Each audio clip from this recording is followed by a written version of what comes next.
na variation. Okay. The variation is this. Then Jesus straightened up and said to her, "Woman, where are they?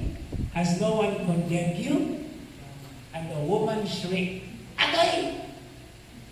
And then Jesus said, "Ma, okay labot." You get? No. Against ninyo. Naagay ito si Mama Mary. Ingon mas Jesus nga, he who has no sin will cast the stone first. So, pag kamutanan ni Jesus sa babae, where are they? Pagtubag sa babae, ikuman siya. Kailangan ng laban niyang bato. Ingon na si Jesus, "Ma, bakit labot?" Ayaw niya naman mag-bilis. He who has no sin will cast the first stone. Mama Mary, di ay.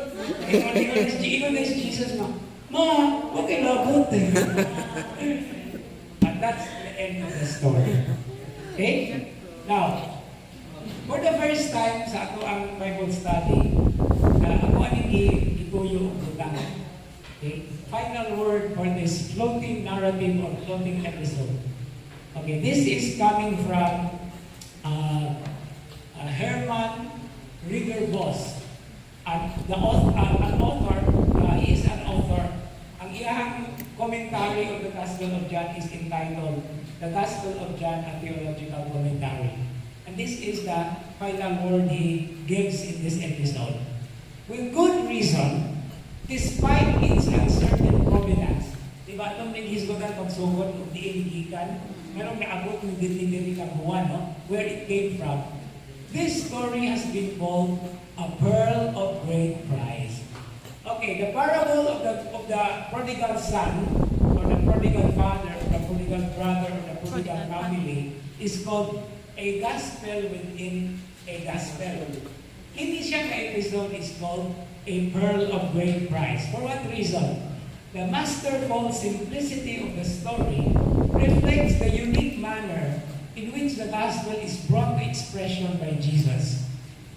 By silencing with a word or a gesture the curse of the law turned from its base, and by re-establishing justice on the foundation of His grace. Now, isn't this beautiful? Na diha sa kahilom o diha sa usa lamang kapulong, siya nga ang pulong na nahimong tao ng the incarnate Word, the Word of the Father who loves the world so much that He gave His only Son. Ang pulong na kanunay, muhatag o dili lamang katinawan o dili sustento, pag-sustiner nato sa atong panaw. Ang pulong nga hagit sa iyang kaugalingon tungkol sa mensahe, apan nagdalaong bunga sa kaluwasan at pasaylo. Just like what the letter to the Hebrews say, chapter 4, verse 12, no? That the word of God is like a two-edged sword. It strikes to the heart, it pierces for surely the two-edged sword. Nindot kayo nga, hatagan o pagtagad ang pagpamalando. Muna, nindot kayo nga, susi kayabi sa ato ang habit na mahuman nga paghimo sa mga disiplina sa Kwaresma. Ang pagpamati, ang paghilom, ang pagpamalandong. Because it is in the silence of our hearts that the Lord continues to speak.